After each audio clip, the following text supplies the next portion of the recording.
Hello my dear friends, welcome back to my channel. आज की कहानी का शीर्षक है जादुई चक्की। उदयपुर गांव में एक बहुत ही लालची व्यक्ति बाबूलाल रहता था। वो बहुत ही ज्यादा लालची था। उसे बस किसी भी तरह धन चाहिए था। एक दिन गांव के कुछ लोग आपस में बात कर रहे होते हैं। पहला आदमी बोला, सुना है अपने गांव में चमत्कारी बाबा आए हुए हैं। सुना है वो बहुत बड़े ज्ञानी है। उनसे जो भी मांगो वो अवश्य देते ही हैं। हाँ, दूसरा आदमी बोला, क्या बोल रहे हो भाई? क्या सच में हमारे गांव में चमत्कारी बाबा आए हुए हैं? अगर ऐसा है तो मैं अवश्य ही उनके पास जाऊंगा। पहला आदमी बोला, हाँ भाई, सुना तो ऐसा ही है। चलो कल सुबह चलकर देखेंगे। मुझे तो काफी कुछ मांगना है चमत्कारी बाबा से। उन दोनों की ये बातें बाबूलाल सुन रहा था। बाबूलाल बोला, क्या सचमुच चमत्कारी बाबा हमारे गांव में आए हैं? अगर ऐसा है तो मैं जरूर जाऊंगा, और वो भी इन लोगों से पहले। मेरी तो वैसे भी बहुत सारी इच्छाएं हैं। थोड़ी देर बाद वो गांव के जंगल में उस चमत्कारी बाबा के पास जाता है। चमत्कारी बाबा एक पेड़ के नीचे बैठे ओम का उच्चारण कर रहे थे। ओम ओम। तभी बाबूलाल उनके पास जाता है और बोला, बाबा प्रणाम। मैं इस गांव का निवासी हूँ। मैंने बहुत सुना है आपके बारे में। मैं भी आपसे कुछ मांगने आया हूँ। अब मुझे यकीन है कि आप अपनी शक्ति से मेरी इच्छा अवश्य पूरी करेंगे। बाबा बोले, हरिओम। क्यों नहीं बेटा, हमने 100 वर्षों के तप के बाद जो शक्तियाँ पाई हैं, हम उनकी सहायता से तुम्हारी सहायता अवश्य करेंगे। बताओ तुम्हें क्या चाहिए? बाबूलाल बोला, बाबा मैं तो बस आपकी सेवा भाव से आया हूँ। बाबूलाल मन ही मन बोला, लगता है यह बेहतर काम करेगा। बाबूलाल बोला, आप मेरे घर चले, मैं आपकी आवभगत करना चाहता हूँ। इसके अलावा मेरे मन में कोई लालसा नहीं है। आशा करता हूँ आप मना नहीं करेंगे। बाबा बोले, आज के इस वक्त में तुम्हारे जैसा इंसान जो बिना किसी लोभ मुझे आमंत्रित कर रहा हो तो मैं अवश्य चलूंगा। जिसके बाद चमत्कारी बाबा बाबूलाल के साथ उसके घर जाते हैं। बाबूलाल बोले, अरे भाग्यवान, देखो हमारे घर चमत्कारी बाबा आए हैं। तुम जल्दी से इनके लिए भोजन की व्यवस्था करो। जानकी बोली, क्या सच में? मैंने बाबा के बारे में गांव वालों से बहुत सुना है। आप सभी की इच्छा पूरी करते हैं बाबा। जानकी बोली, हम तो धन्य हो गए जी। मैं अभी बाबा के लिए भोजन लेकर आती हूँ। जिसके बाद चमत्कारी बाबा के सामने भोजन की थालियां सज जाती हैं और बाबा पेट भर कर भोजन करते हैं। बाबा बोले, अरे वाह बेटा, इतना स्वादिष्ट भोजन खाकर तो मेरी आत्मा ही संतुष्ट हो गई। वाह, मैं बहुत खुश हूँ। अब बोल बच्चा। बाबूलाल मन ही मन बोला, अरे बाबा जल्दी से कुछ मांगने को कहो ना, मेरी सांसें सूख रही हैं। इतना तो हम किसी को भी नहीं खिलाते जितना तू एक बार में ठूस गया।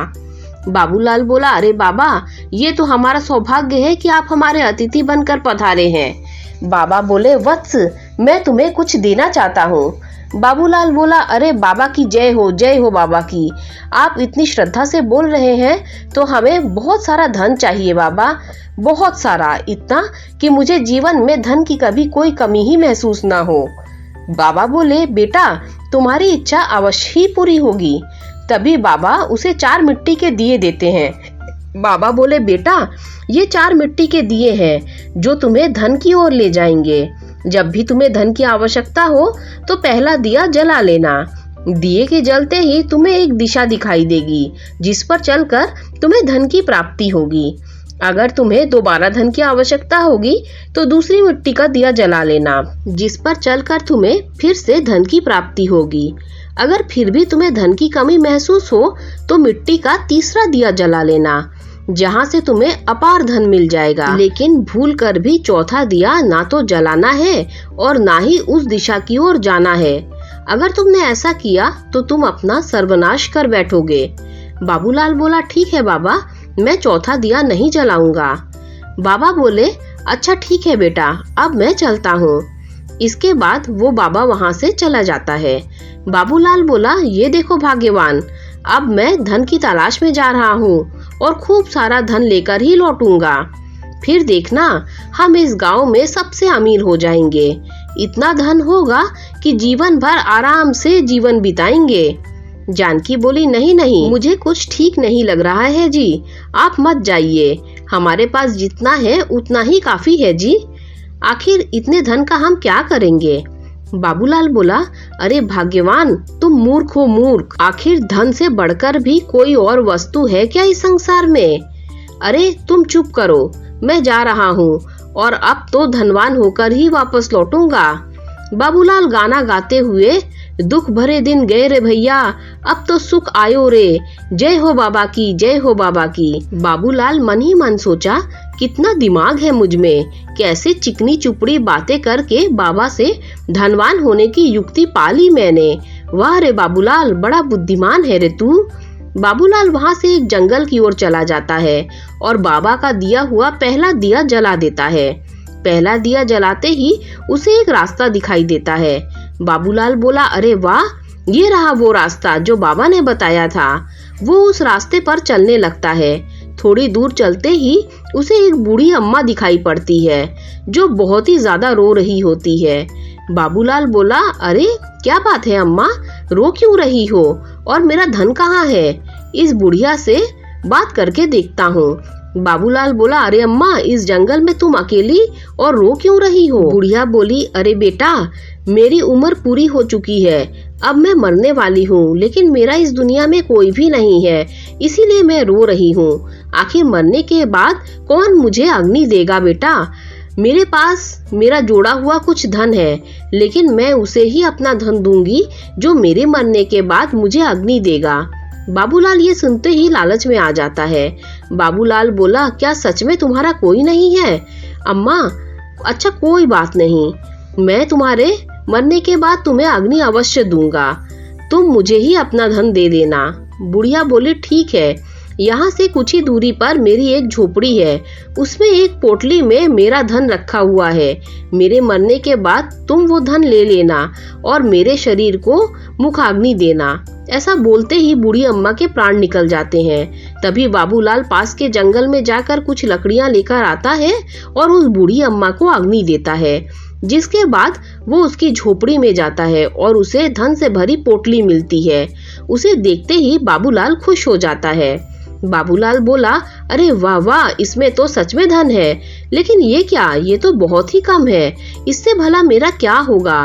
खैर, अब इसे भी रख ही लेता हूँ, धन कितना भी क्यों ना हो, छोड़ना अच्छा नहीं है। जिसके बाद वहां से वो आगे बढ़ता है। बाबूलाल बोला, इतने कम धन से मेरा क्या होगा? अरे हाँ, मुझे दूसरा दिया जलाना चाहिए। अब बाबूलाल दूसरा दिया जलाता है।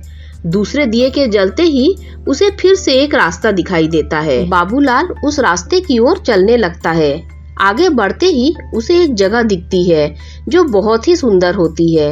वहाँ पर बहुत सी रोशनी होती है। जमीन के एक टुकड़े के ऊपर बहुत सारी तितलियां उड़ती दिखाई देती हैं।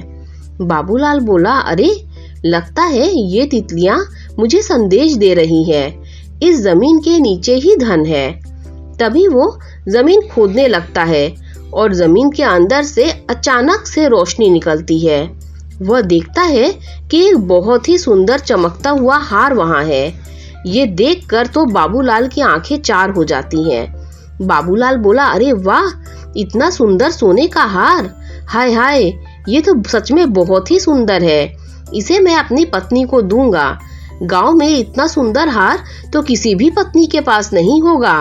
अरे वाह वाह, लेकिन भला इस एक हार से मेरा क्या होगा? नहीं नहीं, मुझे तो अपार धन चाहिए।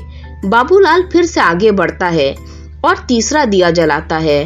तीसरा दिया जलते ही उसे फिर से एक रास्ता दिखाई देता है और वह उस रास्ते पर चलने लगता है।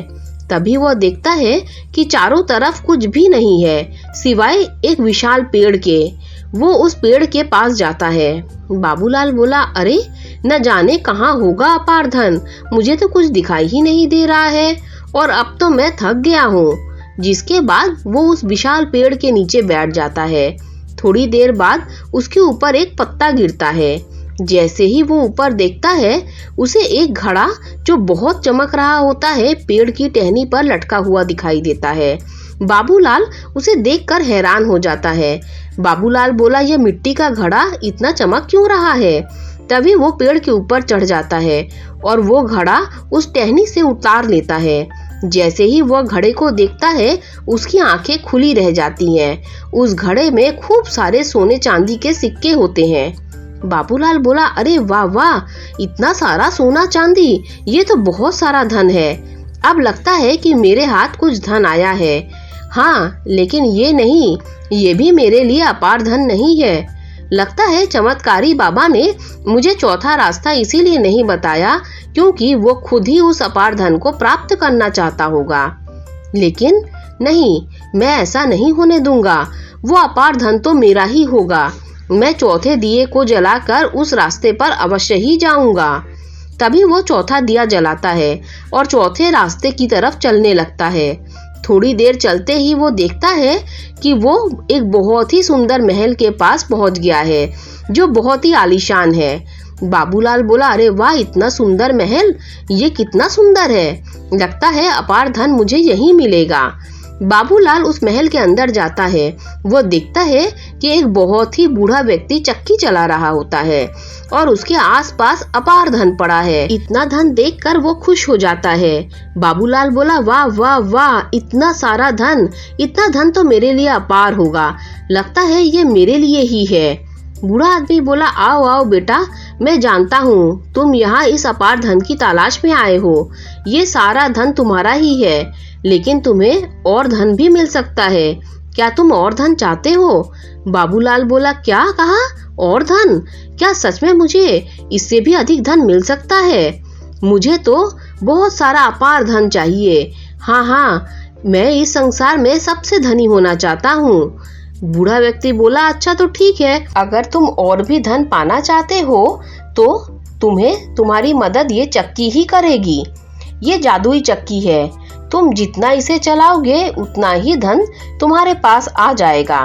ये सुनकर बाबूलाल खुश हो जाता है और चक्की जो वो बूढ़ा आदमी चला रहा होता है उसे चलाने लगता है।